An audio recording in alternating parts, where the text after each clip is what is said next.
આ કાઠિયાવાડી લોકો કેવા હોય ખબર? આખો દી તડકામાં રખડે અને રાત હે ને ગોલા ગોતે. અને એમાંય મેઇન ખાસ વાત શું ખબર હે કાઠિયાવાડી લોકોની? ગોલા તો ગોતે, પણ કેવા ગોલા ગોતે ખબર હે?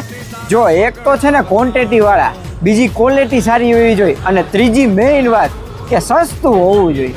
જે દુકાને સસ્તો, સારો અને ક્વોલિટી વાળો ગોલો મળી જાય ને, તો ત્યાં તો કાઠિયાવાડી લોકો લાઈન લગાડી હતી. તો આવો ગોલો ખાવા માટે તમારે આવવું પડે સાહિલ ગોલામાં. સૌથી પહેલી વાત કરું ને ગોલાની, તો ક્વોન્ટિટી. તો આખી ડીશ ભરાઈને ક્વોન્ટિટી આપે. બીજી વાત કરવાની ક્વોલિટી, તો ક્વોલિટી છે ને ભાઈ એકદમ પ્રીમિયમ છે. સૌથી મેઇન વાત, ખાલી ને ખાલી 100 રૂપિયામાં ડબલ ડેકર ગોલો. તો આવો સારી ક્વોલિટી વાળો અને 100 રૂપિયા વાળો ગોલો ખાવું હોય ને, તો તમારે આવવું પડશે સાહિલ ગોલાવાલાને ત્યાં, જેનું એડ્રેસ છે નાણાવટી ચોકથી અંદર 9th એવન્યુ બિલ્ડિંગમાં, શોપ નંબર 49.